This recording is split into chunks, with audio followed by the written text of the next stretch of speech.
Kasi ito, papasok na tayo ng mismong speedway, no? At kung makikita natin dito is merong machine gun dito, guys, oh. Okay, mayroon pala ditong Igorot Gold Mine. Ano meron po dito, sir? So guys, mayroon pala dito, no? Gold mine. Hindi ko alam kung ano meron sa loob niyan. Vlogger! Vlogger! Maaga pa!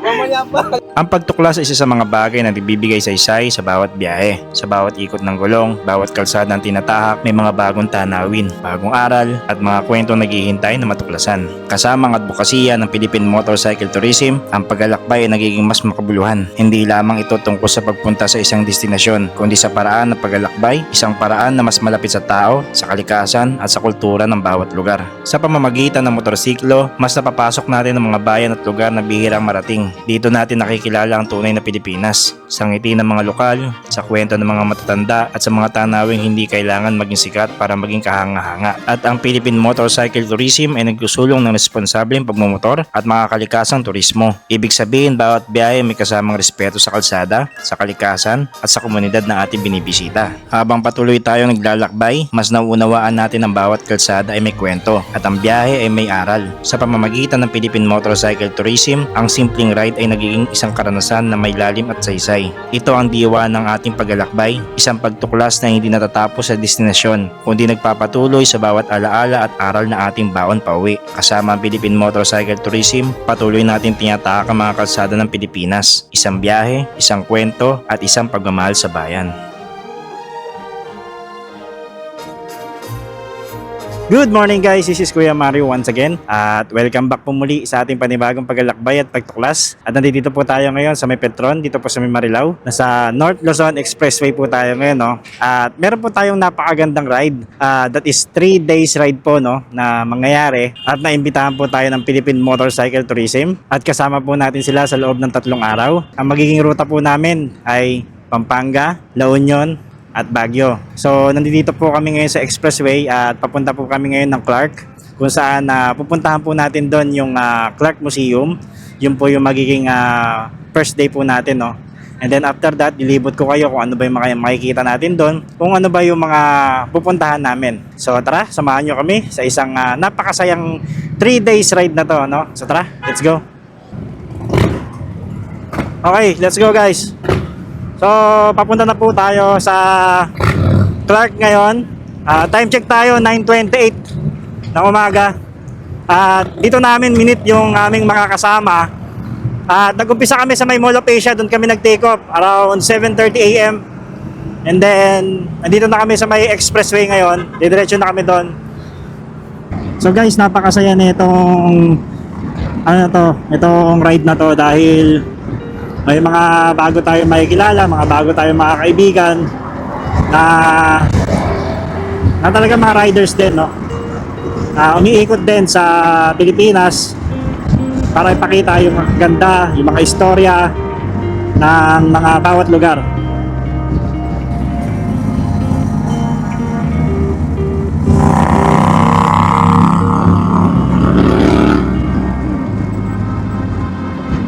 Guys, nakikita nyo sa right side natin, no? Yun yung motor niya. Oh. Wow. Goldwing, guys! Goldwing! Solid! Sino kaya yun?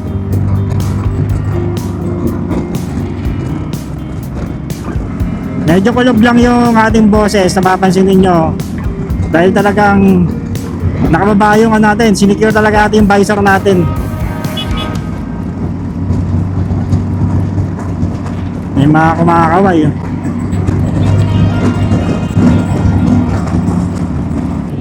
So guys, dito sa left side natin, makikita natin si Rides with Daniela. Ayan, oh, sa likod natin guys, oh. Ayan ang kanyang bike, dito. So, isang karangalan para sa atin na makasama si Ma'am Daniela sa mga ganitong ride. Ay, ang ganda ng ng motor niya guys. 115 kilometer. Woo! Ride si Daniela!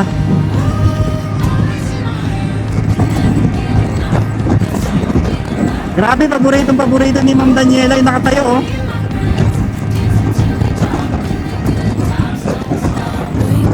Andito tayo.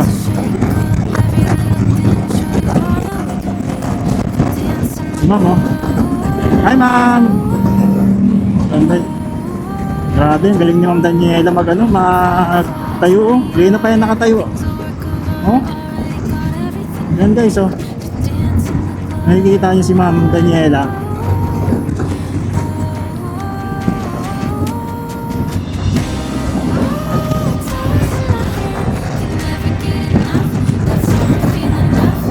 So mabilis lang yung biyahe namin. Umalis kami ng Marilao kanina around mga 9:30. Pa-exit na kami ng Clark South. Ayan.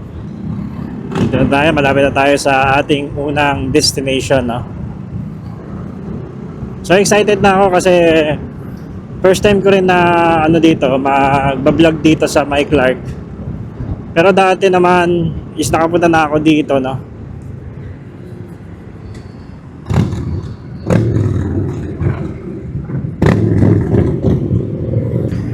Hindi ko lang alam kung ilang minuto pa simula dito sa may exit yung pupuntahan namin, no?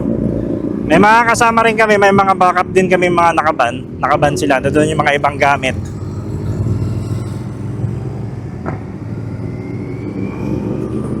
Welcome to Clark Global City. So malapit na tayo sa ating first destination, guys. Kanina doon sa may expressway hindi tayo makapag-vlog kasi sobrang lakas ng hangin, ano. So dito pagpasok natin ng Clark South is okay na, banayad na yung hangin na umaano sa helmet natin, sumasalubong. Doon sa dulo, guys, nakikita natin yung scenic view ng mga bundok. I think ayan ang Zambales yan, eh. Pagkakalam ko yan yung Zambales or Olongapo. Yang nakikita nyo dyan sa may dulo. Tapos sa right side natin, ito na yung paliparan ng Clark. Ayan. So bawal tayo dito mag-drone. Restricted area kasi itong sa mga drone. Dahil dito marami lumilipad na mga eroplano. Mga nagpa-practice meron din dito sa may Clark. Na-practice ng mga pagpapalipad ng eroplano. Okay guys, dumating na tayo dito sa ating first stop dito sa may Clark. At kung makikita natin dito is merong machine gun dito, guys, oh. Ayan. Ito siguro yung ginamit nung during World War. Ayan, silipin lang natin. Wow. Luma na siya, eh. Pero parang napinturahan na rin. Pero based dito sa nakalagay dito is Japanese Light Anti-Aircraft Twin Automatic Cannon. So ito pala, cannon pala to. Yung mga aircraft before, ito pala yung ipapabagsak ng mga eroplano, no, during Japanese. So dito tayo, papasok tayo dun sa may mismong museum nila. Tingnan natin kung ano yung mga makikita natin dito, no, sa loob. Ito, makakasama natin. Ang dami natin. Ayan. Clark Museum. Papasokan tayo, guys, dito sa may Clark Museum. Pwede po mag-video? Pwede. Okay. So, guys, pwede raw mag-video.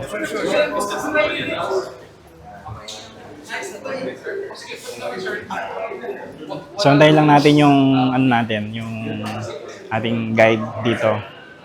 So, we have 30 minutes dito sa first stop namin. So, ito makikita natin dito. Yan. 1944 Wheelie Jeep. Ito yung Jeep ng 1944. Oh. Ito sa baba. Kumbaga, ito yung makikita natin sa loob ng Clark, eh. Ayan, oh, may mga bahay na ganyan. Bungalow. Ang Clark Museum ay isang modernong museo na nagpapakita ng makulay na makasaysayang kwento ng Clark, Pampanga at mga karatig lugar sa Metro Clark. Makikita rin dito ang iba't ibang artifact, replika, lumang larawan, diorama, mural at mga interactive display na tumutulong upang mas maunawaan ang mayamang kasaysayan ng lugar. Ipinapakita ng museo ang diwa ng mga Pilipino, ang kanilang katapangan, kasipagan at talino sa pamamagitan ng 4 na pangunahing gallery mula sa heograpiya ng Clark sa pagitan ng Bundok Arayat at Bulkang Pinatubo hanggang sa kultura, kabuhayan at tradisyon ng mga mamamayan sa gitnang Luzon. Malinaw na ipinapakita kung paano nabuo at umunlad ang lugar. Tinatampok din ng museo ang kasaysayan ng Clark Airfield bilang dating base militar at malaking papel nito sa ekonomiya at lipunan. Sa huling bahagi, ipinapakita ang pagbabagong anyo ng Clark Freeport na sumisimbolo sa muling pagbangon at pagpatuloy na pag-unlad ng Clark tungo sa makabagong panahon. Isa sa mga atraksyon ng museo ay ang 4D Theater, kung saan mapapanood ang isang dokumentaryong pelikula tungkol sa kasaysayan ng Clark, kabilang ang pagsabog ng Bulkang Pinatubo noong 1991 na may kasamang espesyal na effect tulad ng hangin at ambon. Sa kabuuan, ang Clark Museum ay hindi lamang isang lugar ng kaalaman, kundi isang karanasang nagbibigay pugay sa diwa ng Pilipino at sa patuloy na pag-unlad ng Clark. So guys, nakalabas na tayo ng Clark Museum at ngayon papunta na kami doon sa may Clark Speedway na tinatawag dito. So sabi ni Google dito is meron lang 7 minutes, so malapit lang pala siya dito. 7 minutes lang siya. So on the way na kami doon. Paparanas ko sa inyo kung ano ba yung ginagawa dito sa Philippine Motorcycle Tourism. Ang ganda pala doon sa may Clark Museum. Yung meron sila doon meron sila doon 3D theater. Tapos may upuan. Tapos ano talaga siya, pati upuan gumagalaw, ganon. Nagagalaw siya habang ninanarrate yung mga tawag dito.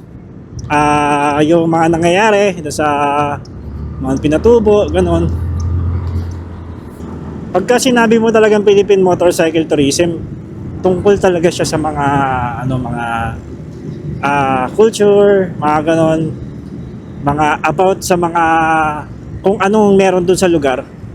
So yun yung talagang inaalam ng Philippine Motorcycle Tourism. So napakaganda ng event na to. So guys, andito na tayo sa Clark International Speedway. So ito pala yung itsura niya dito. Ayan.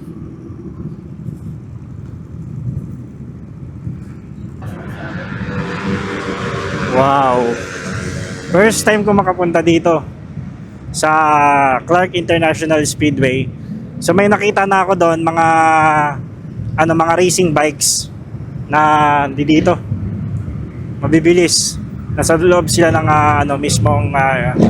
mismong racetrack.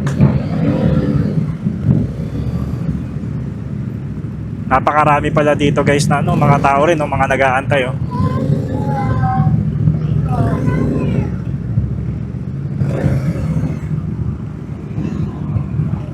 Iba-ibang mga dito pala ibang grupo, mga Harley. Wow, nakakabilib dito. Ayun, samahan ng mga Harley Davidson.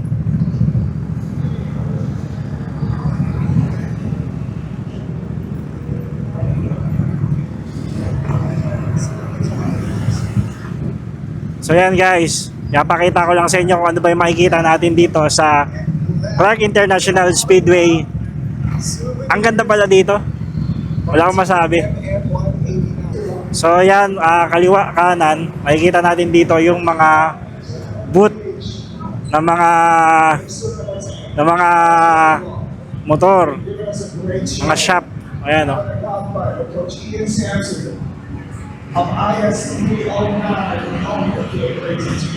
So napakarami pala dito nag-race. So kaya talaga siya tinawag na racetrack kasi dito lahat ng mga pang-racing. Ladies and gentlemen, Coach Archie Alviro. So guys, ito papasok na tayo ng mismong speedway, no? Di-experience natin yung mismong Clark Speedway.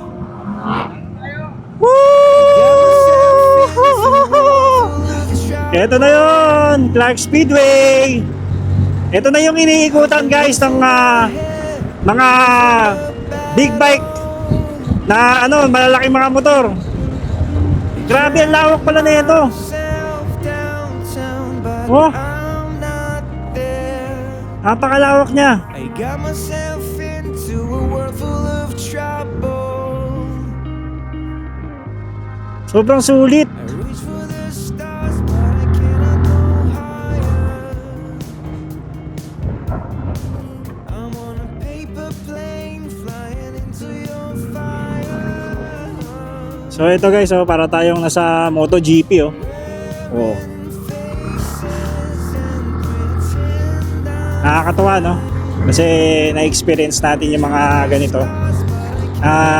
Papa-experience sa atin yung mga ganitong mga pinaglalaruan ng mga MotoGP. Talagang pure na pure na espalto talaga siya guys. Itong dinadaanan natin. No? So malayo tayo sa kanila dahil tayo ninanamnam natin yung mismong speedway. Yung mga iba rin naman talagang nagba-banking sila gano'n. Pero tayo kasi hindi tayo sanay sa mga ganyan. More on tayo kasi more on talagang gusto ko natin appreciate natin yung mga napupuntahan natin yung mga lugar gano'n. So isa sa mga the best experience ko ito sa buhay ko na nakapag motor tayo dito sa may mismo Clark Speedway.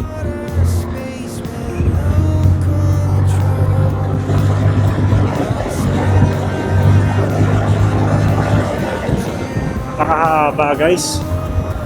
Oh.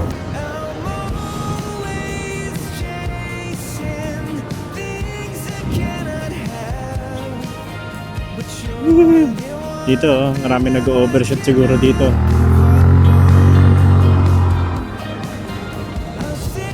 Ayan yung upuan yung upuan ng mga manonood. Ayan nakikita ninyo sa right side natin kung saan nanonood yung mga tao pagka may mga laban-laban dito sa MotoGP.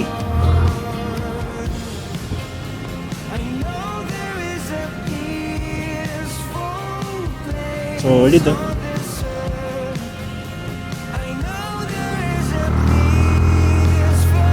Grabe, nahuli na tayo. Pero okay lang, ayos lang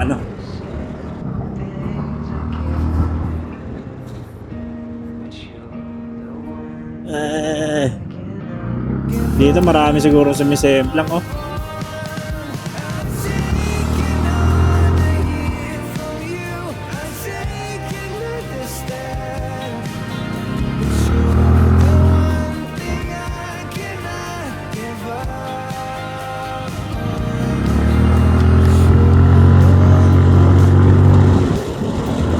So ito pala yung feeling pagka nandito ka sa may racetrack.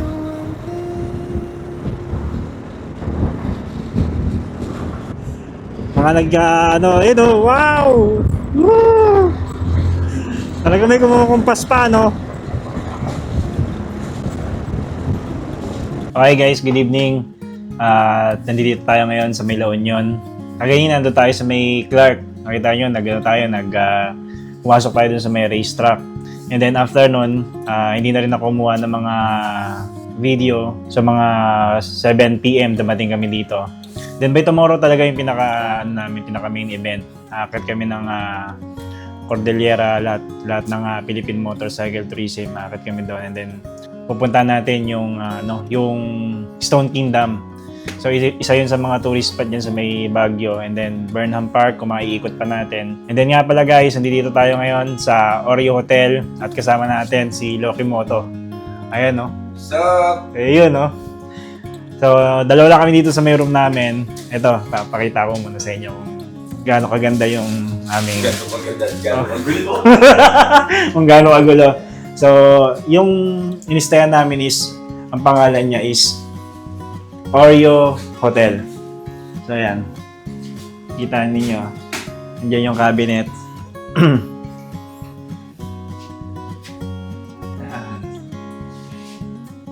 So parang ano rin siya, talagang luxury hotel. Yan. So ito yung tsura ng aming medyo makalat kasi nagpe-prepare kami by tomorrow yung pinaka magiging event natin dyan sa may Cordillera. So bukas kita-kits tayo, then papakita ko kung ano ba yung makikita natin doon mismo sa may mga tourist spot. Okay guys, good morning. Nandito tayo ngayon sa may La Union. Vlogger, oh. Vlogger! Vlogger. Vlogger! Maaga pa. Mamaya pa. Trabaho na ako, ma'am. Ang Daniela, trabaho na ako, ma'am, ha? So guys, paalis na tayo ng hotel. At kasama natin si Loki. Bali ang mangyayari, mauna na kami doon sa Stone Kingdom, paakit ng Baguio. And then yung grupo, susunod din sila para makakuha rin tayo ng mga scenic view paakyat ng Baguio. So napakagandang araw nito para sa atin, no, na makakit ng Baguio. Yan, binigyan tayo ni Lord ng magandang araw. Papakita ko sa inyo guys kung ano yung madadaanan natin paakyat ng Baguio. Okay? So time check tayo, 8:37 ng umaga. Ang sabi dito ni Google is meron tayong 1 hour and 35 minutes paakyat ng Stone Kingdom. Yun yung magiging unang destination na pupuntahan natin. From La Union, akit tayo ng Baguio. Okay? Panoorin ninyo kung ano yung mga madadaanan natin. Papakita ko sa inyo kung ano ba yung mga scenic view dito sa paakyat ng Baguio. No? Pipilitin natin na makakuha ng mga gandang shots para sa inyo. 1 hour and 34 minutes. Ang kasama pala natin ngayon si Loki Moto. Ayan, nasa harapan natin. Ang gamit niya na motor is Zontes 400G.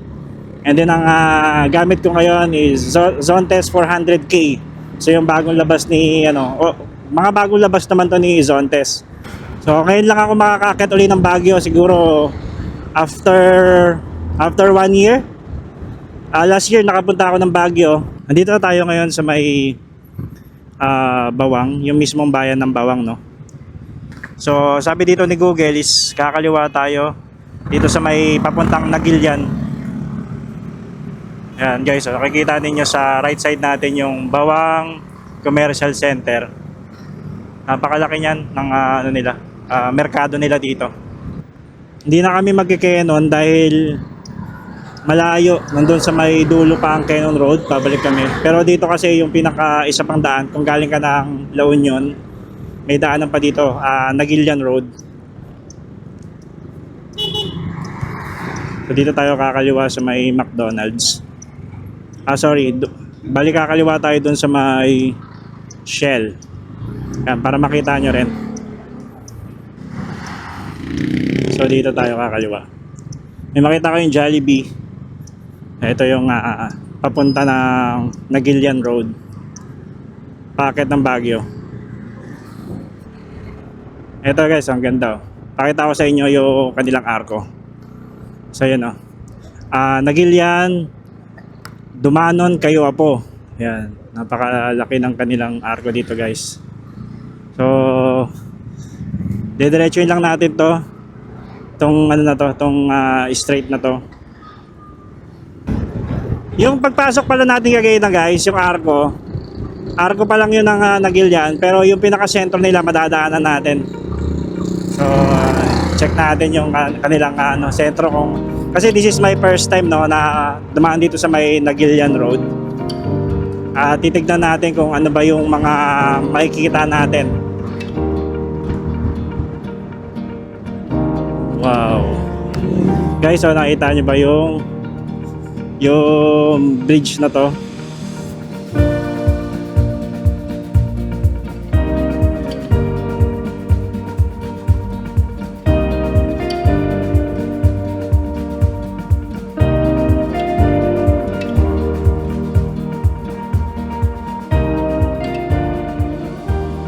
Ito na yung mismong bridge na nakikita natin dito. May mga mall pala dito sa may Nagilian, sa left side. Yung mga McDonald's and then Jollibee. Talagang fully developed na rin pala dito sa may Nagilian, no guys.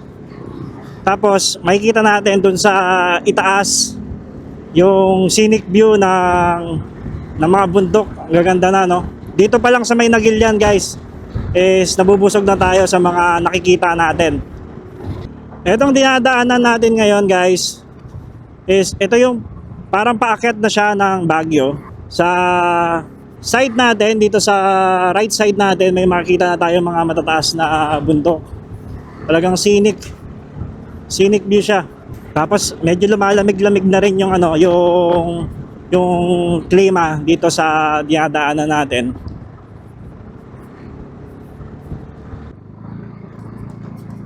Grabe guys, oh. Ganda, oh. Sa ano natin, oh, sa side natin, dito sa right side natin. Nakikita natin yung view. Tapos mayroong ilog doon sa may baba. Barangay Ribsuan. So Barangay Ribsuan na pala ito. Di ko lang alam kung part pa ito ng ano, ng La Union, no. So diretso yun lang natin. Nasa paanan na tayo ng ano eh, ng bundok. Another bridge.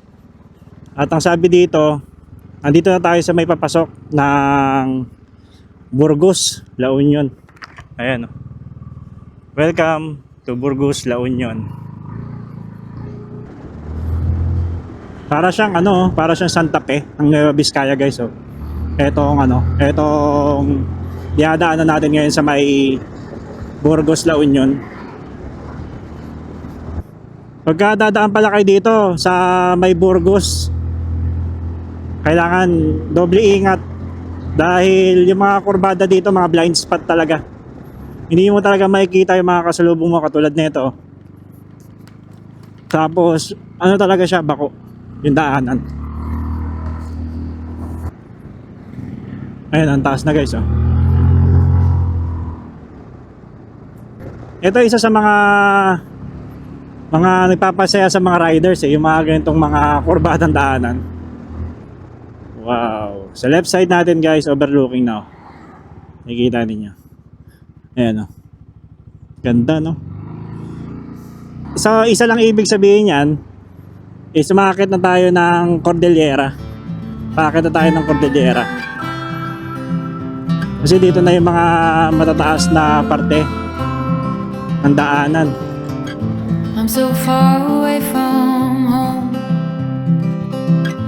in this desert of regrets. Never thought that I would have to let you go. Tell me, how can I forget? If I could travel back in time,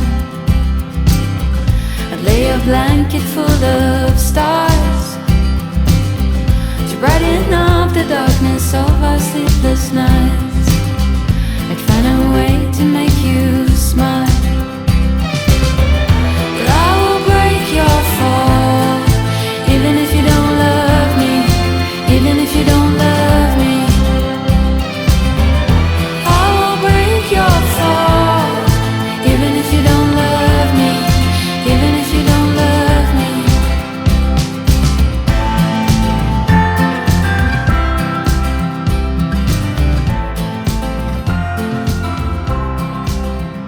Ramdam na natin yung ano, yung lamig ng hangin dito sa ibabaw. Ano na siya, guys?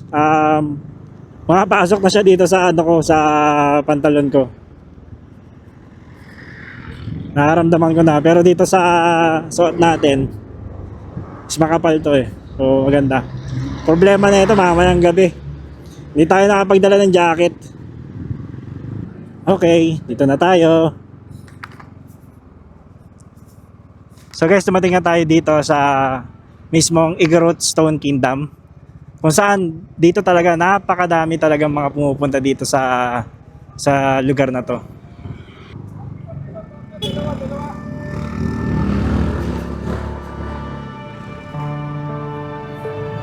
Sa parking muna tayo, tapos lilibot ko kayo dito sa may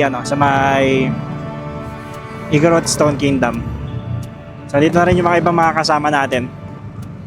Sa malamig na lungsod ng Baguio sa gitna ng mga puno at kabundukan ng Cordillera, matatagpuan ang isang kakaibang lugar na tila nagmula sa isang alamat. Ito ang Igorot Stone Kingdom. Bagamat marami ang nag-aakala ito ay sinaunang kaharian, ang Igorot Stone Kingdom ay isang makabagong parke na binuksan noong 2021. Ito ay pinagawa ni Pio Velasco, isang Igorot, at bilang pagpupugay sa kultura, kasaysayan, katatagan ng mga katutubong Cordilleran. Ang disenyo nito ay hango sa alamat ng isang nawawalang kaharian ng mga Igorot at itinayo gamit ang tradisyonal na paraan ng pagkasalansan ng mga bato at walang semento. Sa pag-ikot sa loob ng Stone Kingdom, makikita ang mga tore, hagdanan at terrace na gawa sa bato, pati na rin ang mga ukit at simbolo na naglalarawan sa pamumuhay, paniniwala at tradisyon ng mga Cordilleran. Hindi man ito tunay na sinauna, ang diwa at mensaheng dala nito ay malalim at makabuluhan. At ang Igorot Stone Kingdom ay hindi lamang tourist attraction. Isa itong paalala na ang kultura ay buhay, patuloy na inaalagaan at ipinapasa sa mga susunod na henerasyon. Sa bawat akbang sa lugar na ito, mararamdaman mo ang kwento ng isang lahing matatag,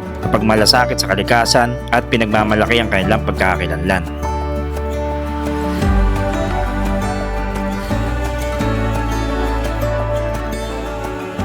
Okay guys, here at Baguio Convention Center, no? So after doon sa may Stone Kingdom, pumunta na kami dito diretso. And then, eto na kami ngayon. Nandito kami lahat sa labas. So hindi ko alam kung ano yung makikita natin dito sa may loob. Papasyal ko rin kayo dito, no? So tara. Bali yung itsura niya guys, ito sa may gilid is maraming mga pine tree. So ito. Pasukin natin. Sa gitna ng Baguio City, matatagpuan ang Baguio Convention Center, isang makasaysayan na gusali na itinayo noong 1978 upang magsilbing pangunahing venue, at ang disenyo nito ay may Cordilleran influence na makikita sa mga geometric patterns at tradisyonal na detalye na sumasailalim sa kultura ng mga Igorot. At sa loob ng Baguio Convention Center, hindi lang malawak na bulwagan na makikita, kundi pati ang mga artwork at lumang larawan na naglalarawan ng kasaysayan at kultura ng Baguio at Cordillera. Makikita dito ang mga old photographs ng lungsod noong unang panahon, mula sa simpleng pamumuhay hanggang sa unti-unting pag-unlad nito bilang sentro ng turismo at kultura. Mayroon ding mga likang sining at murals na nagpapakita ng mga tradisyon, kasuotan at pang-araw-araw na buhay ng mga Cordilleran. Ang mga detalyeng ito ay nagbibigay buhay sa mga kwento ng nakaraan at nagsisilbing paalala ng mayamang pamana ng lungsod. Sa bawat takbang sa loob ng Convention Center, mararamdaman na hindi lang ito isang venue, kundi isang espasyong nag-iingat ng alaala, sining at kasaysayan ng Baguio.